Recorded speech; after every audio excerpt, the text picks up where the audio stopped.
kepada Tuhan, sebab Tuhan baik, sangat baik bagi kami. Dan kami bersyukur atas segala pertolongan Tuhan.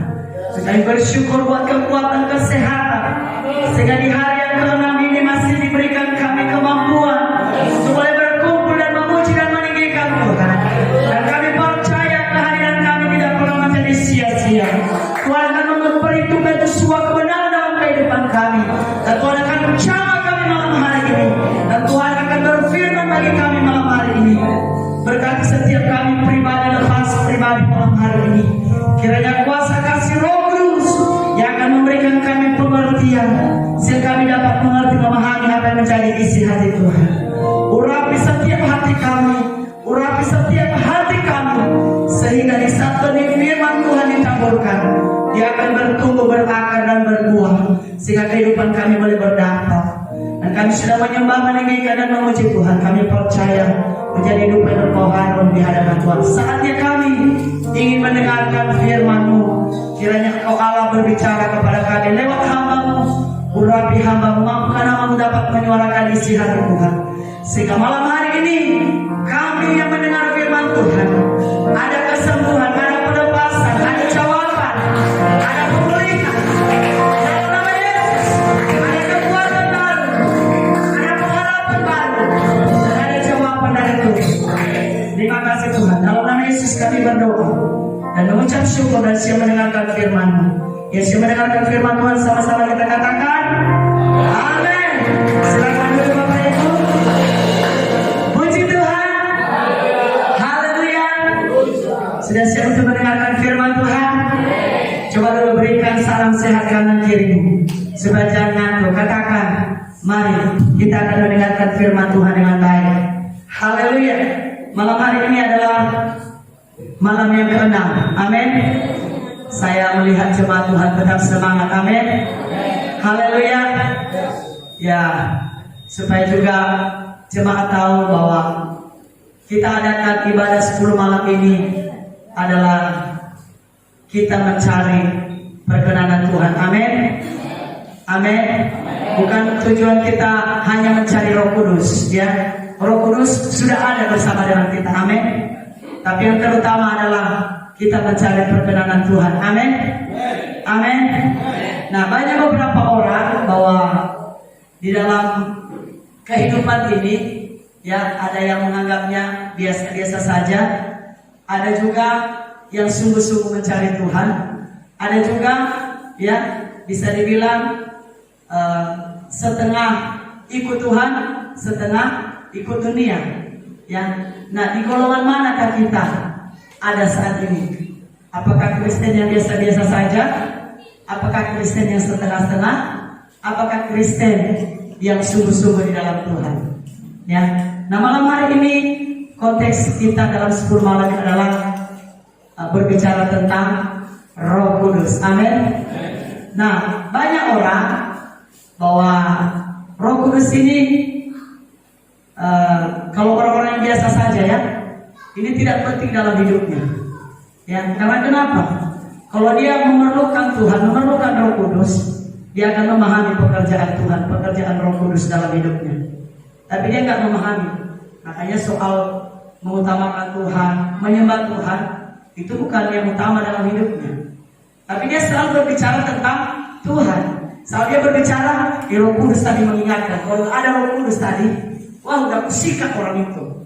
Padahal dia tidak memahami apa yang sudah Tuhan, apa yang Roh Kudus kerjakan. Nah, golongan yang kedua, Roh Kudus ini bisa dibilang di saat butuh aja. Contohnya, dia sudah kepepet, minta dikejar-kejar anjing, contohnya, baru dia panggil nama Tuhan, baru dia butuh Roh Kudus, pertolongan, ya. Nah, yang ketiga adalah orang yang sungguh-sungguh. Dimanapun dia berada, dimanapun dia berdiri, dia tetap mencari Tuhan dan menyembah Tuhan. Nah, di mana golongan kita saat ini? Apakah yang pertama, kedua, apakah yang ketiga? Haleluya. Nah, malam hari ini saya mau sampaikan bahwa pekerjaan Roh Kudus dalam hidup kita sangat penting perannya dalam hidup kita. Nah, menurut Alkitab bahwa seorang Kristen memiliki Roh Kudus di dalam dirinya Roh Kudus merupakan roh Allah yang menolong, memimpin, menghibur, dan menjadikan teman yang setia, ya, dan menuntun umat Tuhan kepada kebenaran. Ya, sekali lagi bahwa Roh Kudus memiliki peran dalam hidup kita. Ya, ada beberapa, sebetulnya saya siapkan ada 17, tapi yang mau saya sampaikan malam hari ini hanya sampai 6. Dan kalau saya sampaikan 17, besok pagi baru pulang. Ya, nanti sesi kedua, ketiga kalau diberikan kesempatan oleh Bapak Gembala. Terima kasih Bapak Gembala sudah memberikan kesempatan malam hari ini saya menyampaikan isi hati Tuhan. Mari kita baca dulu ayat firman Tuhan bahwa peran penting Roh Kudus di dalam hidup kita orang percaya. Yang pertama adalah menginsafkan dunia akan dosa. Mari kita baca Yohanes 16 ayat 8. Nanti mulai dari pemuda remaja yang membacakannya, baru nanti dari Pelpri masuk topi yang kedua, topi yang ketiga nanti dari wanita. Yang pertama dulu dari Pelpra, Yohanes 16 ayat 8.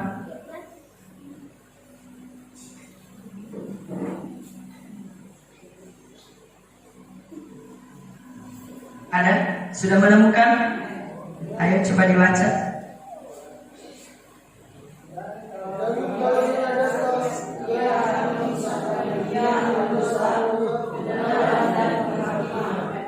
Amin. Jadi peran Roh Kudus di dalam kehidupan atau kehidupan kita sebagai orang percaya adalah menginsafkan dunia akan dosa. Itu yang pertama. Ya, karena kenapa?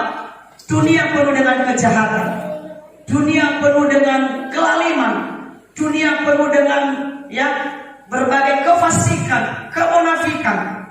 Ya, makanya Roh Kudus kita butuh untuk menginsafkan, untuk mengingatkan perbuatan-perbuatan yang jahat, mengingatkan kita kelakuan kita, perkataan kita. Kita butuh Roh Kudus yang mengingatkan kita agar kehidupan kita di dalam menjalani bersama dengan Tuhan tidak pernah menjadi sia-sia. Nah, di situ dikatakan di ayat 8, 16 ayat 8.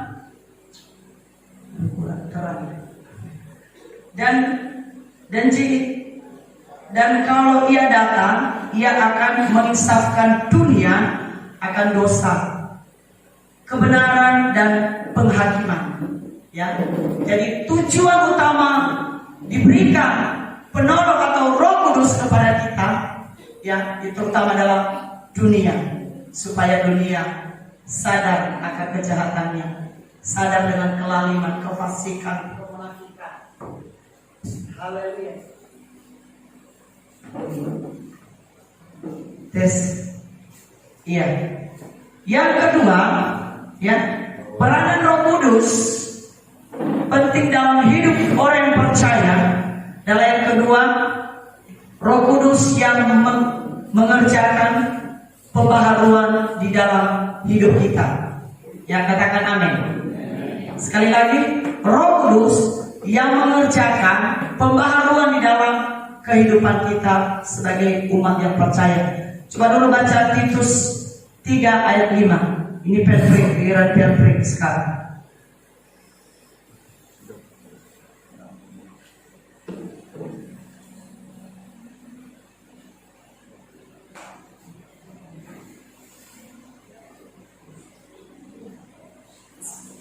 Titus 3 ayat 5. Sudah dapat? Ayo. Kaum pria 2, 3, ya. Bukan karena perbuatan baik yang telah kita lakukan, tetapi karena rahmat-Nya oleh perbuatan telah kita kembali dan oleh pembaharuan yang dikerjakan oleh Roh Kudus. Amin. Katakan amin. Amin. Yang kedua adalah Roh Kudus yang mengerjakan pembaharuan di dalam hidup kita. Di situ dikatakan pada waktu itu Dia telah menyelamatkan kita bukan karena perbuatan baik yang telah kita lakukan, tetapi karena rahmat-Nya oleh permandian kelahiran kembali dan oleh pembaharuan yang dikerjakan oleh Roh Kudus. Katakan amin. Jadi kita butuh yang sangat berperan penting Roh Kudus dalam kehidupan kita. Ya, bukannya sekedar mengingatkan kita. Roh Kudus ada kok. Ya, jadi itu Tuhan atau Roh Kudus itu bukannya sekedar kita jadikan ban seraf. Kebanyakan orang Kristen kan begitu. Ya, di saat butuh Tuhan baru dia menyebut nama Tuhan. Jadi seolah-olah kayak ban seraf Tuhan dibikin. Ya, malam hari ini saya mau ingatkan bahwa sebagai orang percaya, mari sadar bahwa pekerjaan Roh Kudus dalam hidup kita itu membawa pembaharuan. Katakan amin. Percaya hal itu? Sudah ada pembaharuan dalam hidup kita? Amin. Sudah ada pembaharuan? Lewat apa kita diperbaharui oleh firman Tuhan tadi? Lewat permandian kembali. Siapa yang belum dibaptis di sini? Coba angkat tangannya. Siapa yang belum dibaptis? Sejauh katanya. Itu penyerahan. Belum waktunya. Ya. Nah, yang ketiga langsung saja. Ya. Yang ketiga menjadi penolong. Ya. Coba kita baca Yohanes 14 ayat 16.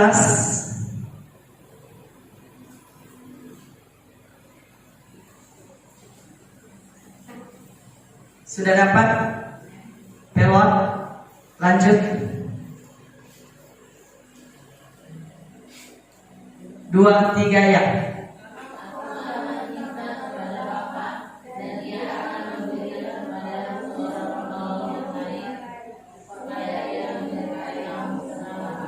Iya, inilah janji Tuhan. Amin. Siapa yang percaya hal ini?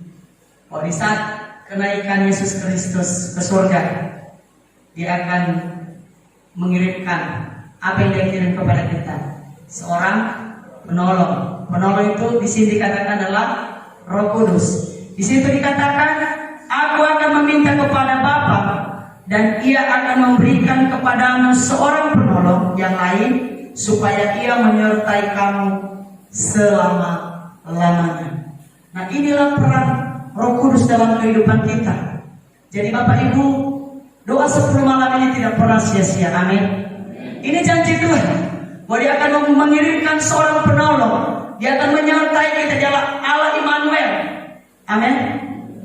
Ya, jangan berpikir bahwa doa 10 malam apalah itu. Doa 10 malam bikin capek aja, doa 10 malam gak ada artinya. Tidak Bapak Ibu. Ya, sangat kita perlukan membangun sebuah hubungan dengan Tuhan. Ya, Nuh berkenan kepada Tuhan karena bergaul karib dengan Tuhan. Ya, Abraham kenapa dia berkenan kepada Tuhan? Karena dia mencari perkenanan Tuhan. Dia adalah orang yang benar di hadapan Tuhan. Ya, Ayub berkenan di hadapan Tuhan karena adalah orang yang jujur dan saleh. Ya, banyak contoh-contoh dalam Alkitab. Ya, jadi doa 10 malam ini itu kita akan merasakan dan kita akan melihat sebagaimana sudah sampai mana level iman kita mengikut Tuhan. Ya, apakah seperti kerupuk, ya, begitu digoreng garing enak dimakan. Ya, berapa menit nanti sudah ditinggalkan kena angin sudah melempem. Ya, nah kiranya di doa 10 malam ini, bukan hanya di doa 10 malam ini kita semangat. Jangan seperti iman kerupuk. Amin.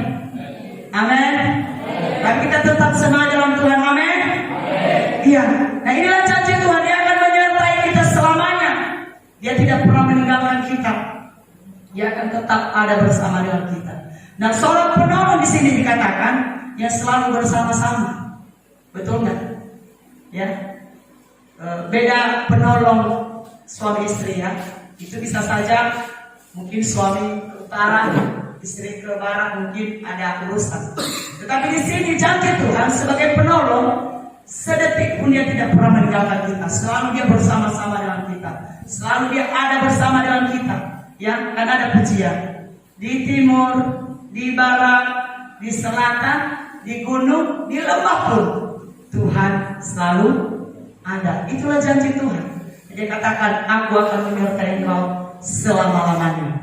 Yang keempat, langsung saja, ya. Yang keempat, ya, memimpin kita ke dalam seluruh kebenaran. Nah, banyak orang Kristen tidak menyadari hal ini, ya. Yang penting saya sudah baca firman Tuhan, yang penting saya sudah beribadah, yang penting saya sudah memberikan persembahan, yang penting saya sudah memberkati rumah Tuhan, tetapi tidak hidup di dalam kebenaran. Kebanyakan orang akhir zaman. Nah, mari kita baca di dalam Yohanes 16 ayat 13.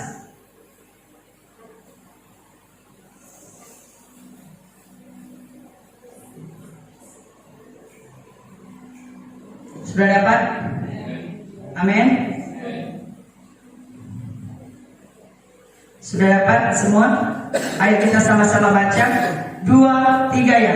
Tetapi apabila ia datang, yaitu Roh kebenaran, ia akan memimpin kamu ke dalam seluruh kebenaran, sebab ia tidak akan berkata-kata dari dirinya sendiri, tetapi segala sesuatu yang didengarnya, itulah yang akan dikatakannya, dan ia akan memberitakan kepadamu hal-hal yang akan.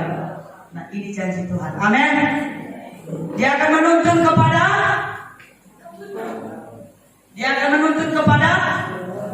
seluruh kebenaran. Ya, kebenaran dalam hal apa? Ya, ini janji Tuhan. Ya, inilah bentuk, ya, peran Roh Kudus dalam kehidupan kita. Ya, begitu kita menerima Tuhan, begitu kita dibaptis, ya, kita disebut adalah anak-anak Allah. Kita sudah hidup di dalam kebenaran. Nah, kadang-kadang dalam kita mengiring Tuhan, ya, banyak siku kanan kiri, banyak tikungan. Kalau orangnya kemarin yang tinggal di rumah, Bapak Gembala nggak ngerti, kenapa kau mau jalannya beko-beko katanya. Ditanya sama aku, apa itu beko-beko? Saya bilang jalannya berliku-liku. Jalannya beko-beko katanya. Pak Gembala nih, di mana jalannya beko-beko katanya? Rupanya jalannya berliku-liku, ya. Nah, begitu kita sudah hidup dalam kebenaran, itu Bapak Ibu belum tentu kita ada di dalam kestabilan. Ya, kadang-kadang, tapi kita sudah berusaha untuk hidup benar. Kita sudah berusaha berjalan di jalannya Tuhan. Nah, kadang-kadang orang di sekitar kita, ya, kadang-kadang itu yang menyiku kita, ya, itu yang membelokkan kita, ya, itu juga yang kadang membuat kita, ya, putus asa, membuat kita kecewa, orang-orang di sekitar kita. Nah, malam hari ini firman Tuhan mengatakan kepada kita bahwa Tuhan akan senantiasa menuntun kita di dalam kebenaran. Katakan amin. Amin.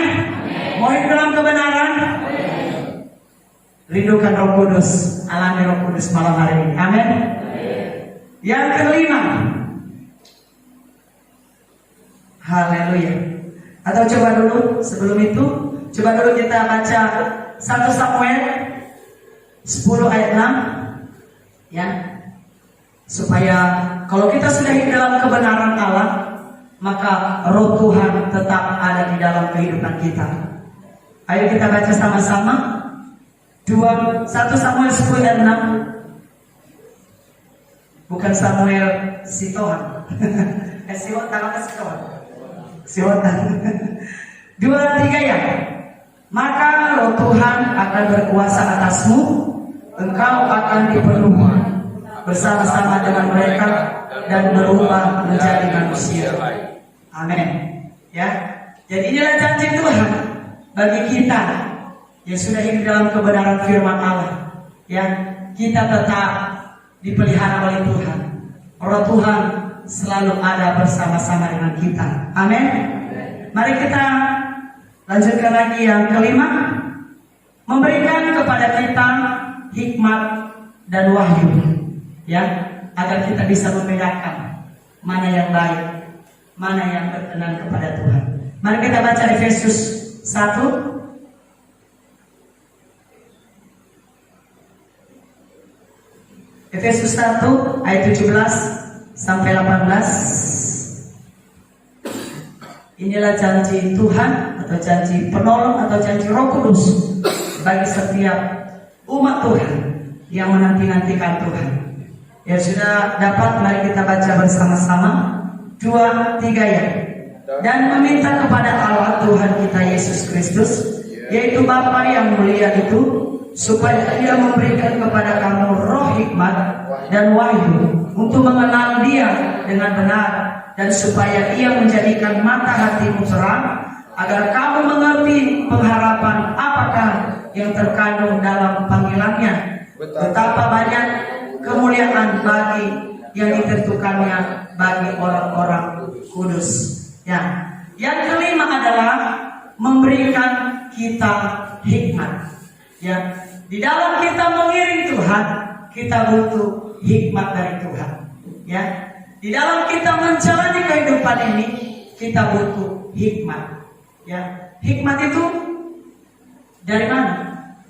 Dari Roh Kudus. Sehingga di saat kita melakukan hal yang tidak benar, di saat kita melakukan hal-hal yang menentang dalam firman Allah, ya, hikmat inilah datang kepada kita untuk mengingatkan kita, untuk membedakan mana yang baik, mana yang berkenan, dan mana yang tidak baik, dan mana yang tidak berkenan di hadapan Tuhan. Inilah janji Roh Kudus bagi kita yang menanti-nantikannya. Dan masuk saja di ayat yang di topik yang ke-6 adalah memimpin hidup kita sebagai anak-anak Allah. Ya. Nah, kebanyakan di akhir zaman ini katanya anak Tuhan, tetapi ya mulutnya penuh dengan sumpah serapah. Katanya anak Tuhan. Biasanya anak Tuhan kan memberkati. Anak Tuhan penuh dengan ya kasih, anak Tuhan penuh dengan ya kepedulian, ya berbagi. Ya, orang-orang dewasa sekarang ini kalah dengan anak-anak TK saya.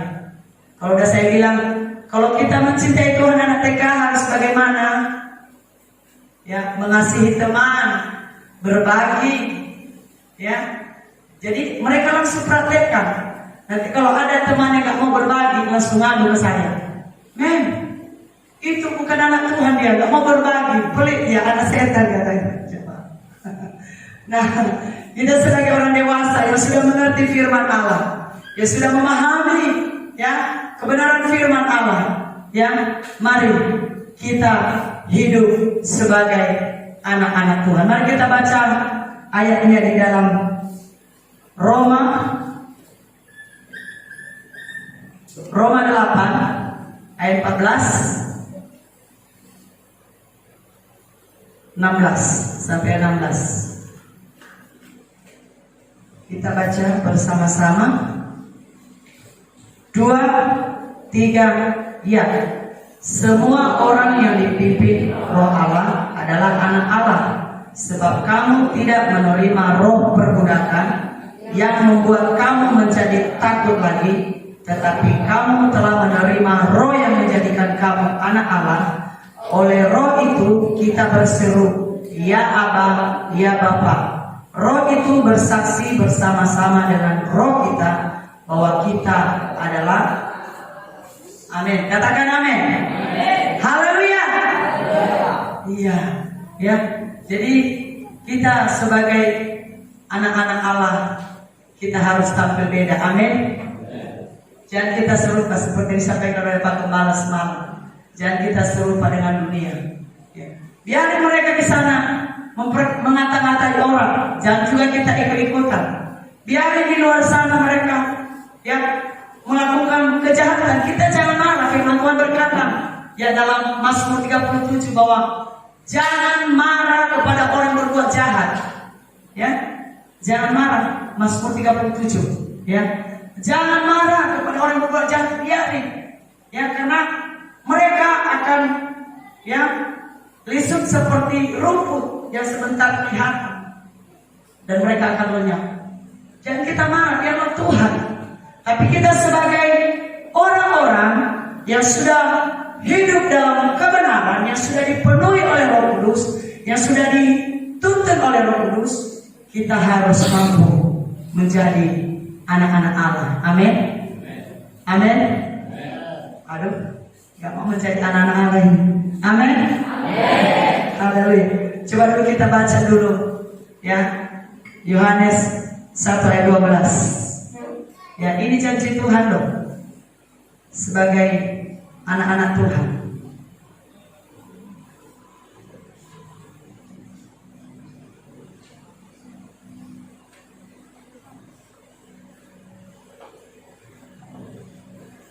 Yohanes 1 ayat 12.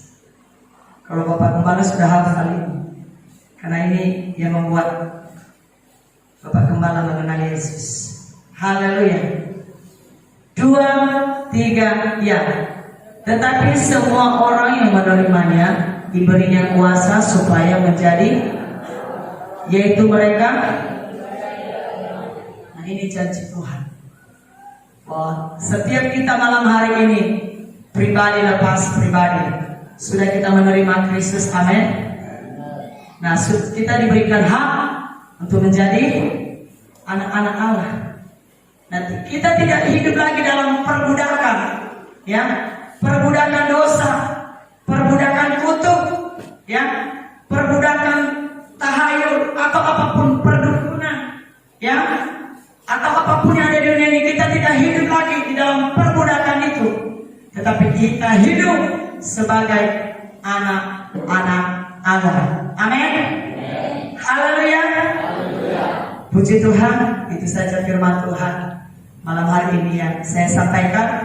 Kiranya Roh Kudus yang memberikan kita pengertian lebih dalam lagi, dan selanjutnya saya serahkan kepada Bapak Gembala.